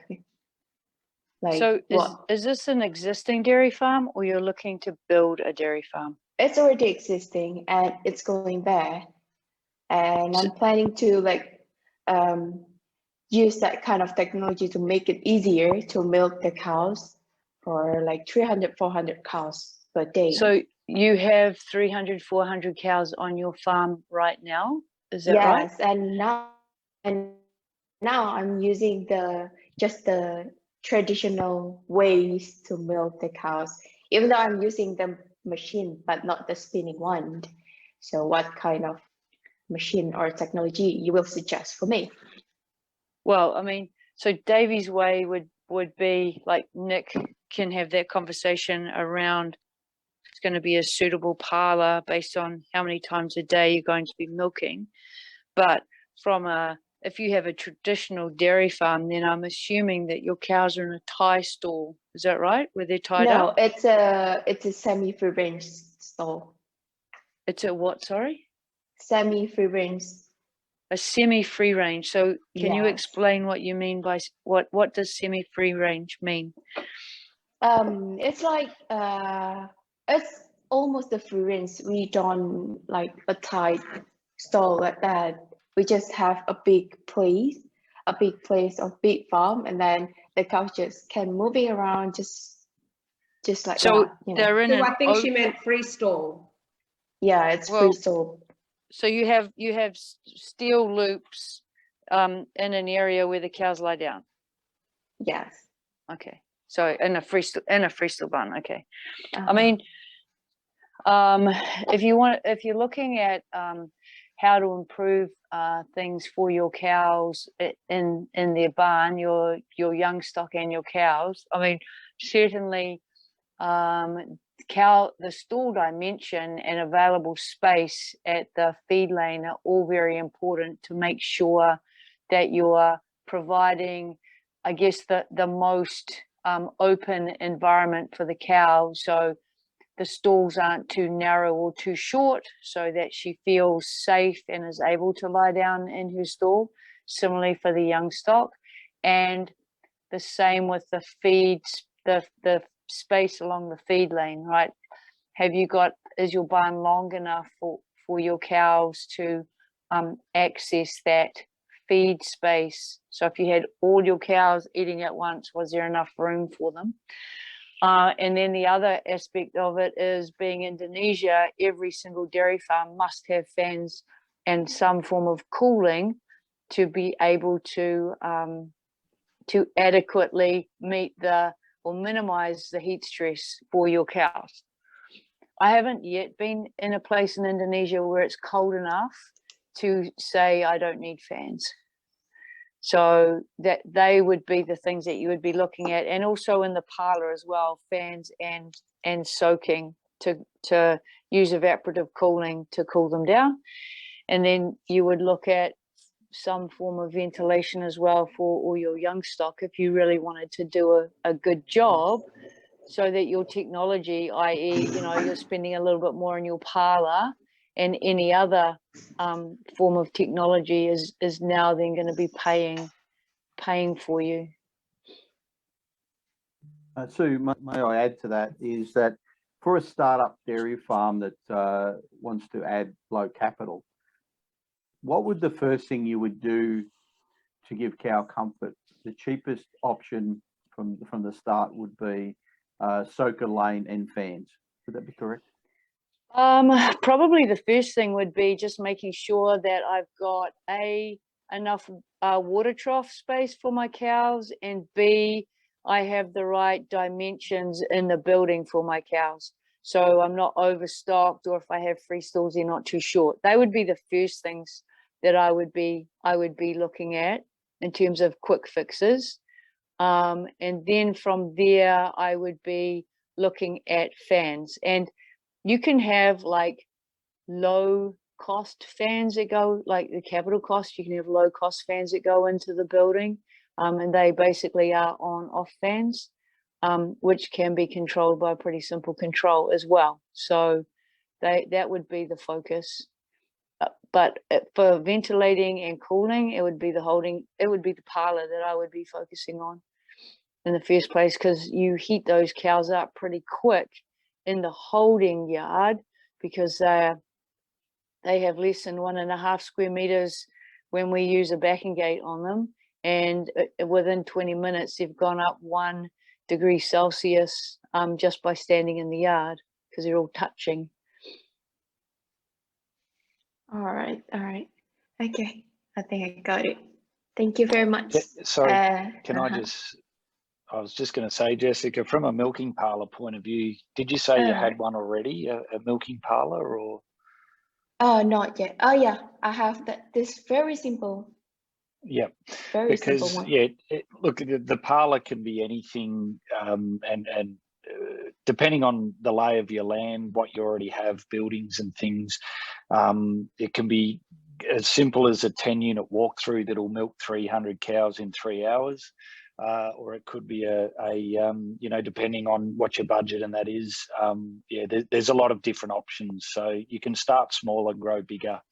And then if you put in a small parlour at the start, you can always use that as a hospital parlour down the track if you do decide to build something bigger as well. So there's lots of different options. I won't bore you with it today, but we could certainly talk with you if you wanted to about those different options. All right. Thank you very much for the answers. No problem. Thank you. I think we have one last question, if that's okay, Anisa. Pak Budi, mungkin bisa langsung ditanyakan ke panelis ya Pak Budi. Sebentar kami share dulu, kami unmute dulu.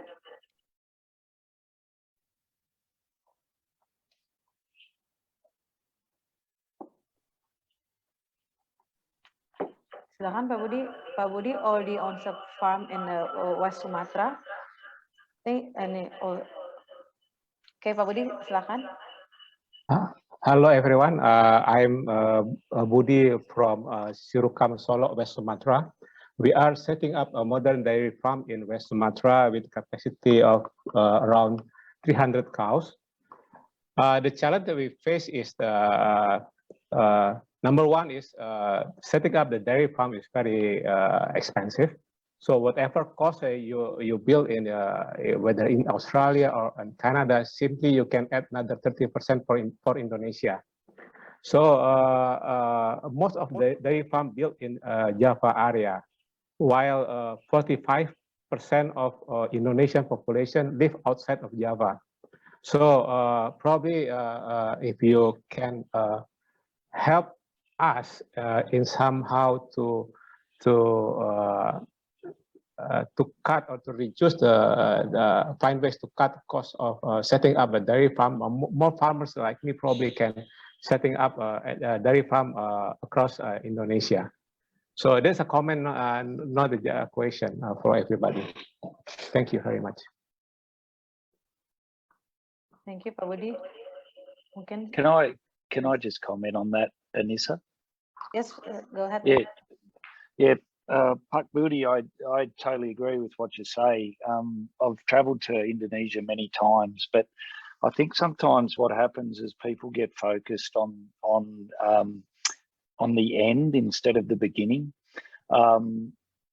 Even here in Australia and any country in the world, many dairy farms actually started quite small and then built up from there. One of the things I do see a lot in many different parts of Southeast Asia is that people that try to go too big too quickly can often fail because they might even have the correct infrastructure, but it's very difficult sometimes to train people and to have the correct people around you that can help on a project that size. So that's also something to consider. I think a lot is that I've seen many small projects, maybe even only start with 50 cows or 100 cows, become very, very successful when they have like a 5 or 10 year plan. And then you've seen farms that might try and milk 2,000 cows straight away, and they've been spectacular failures because they just haven't been able to care for the animals and look after them properly. So that's also something to consider as well.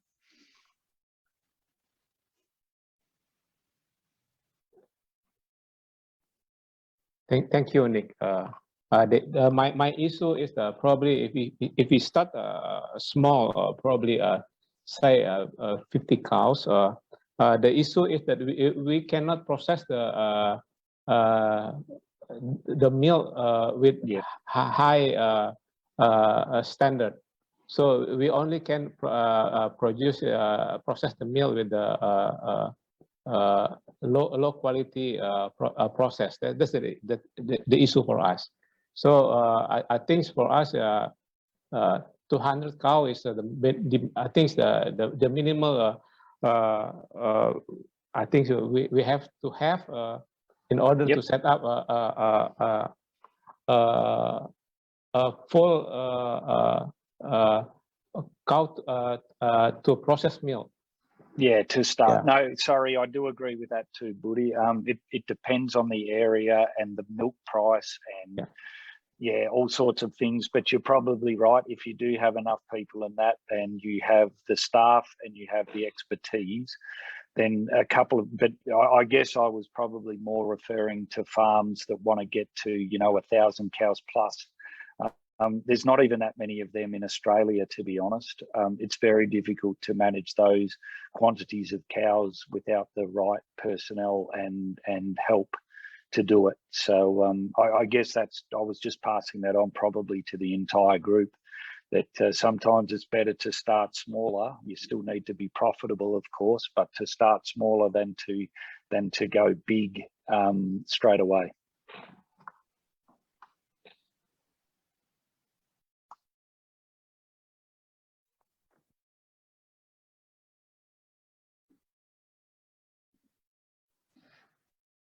Anisa, I think if there's no more questions, I think we should look to end the forum. Oke, terima kasih Pak Budi. Mungkin kalau ada pertanyaan lanjutan kita bisa diskusi lanjutan ya Pak ya. Oke, kita sudah berada di akhir acara ya. Terima kasih kepada semua peserta yang hadir di webinar ini. Semoga webinar ini bermanfaat untuk semua dan bisa berlanjut untuk ada follow up meeting. Thank you all to the panelists for your wonderful presentation. We are looking forward to the world returning to semi-normal, so we can see all of you in Indonesia again very soon. Oke, terima kasih semua. Thank you everyone. Have a good day. Bye. Jumpa lagi. Thank you. Thank you. Bye.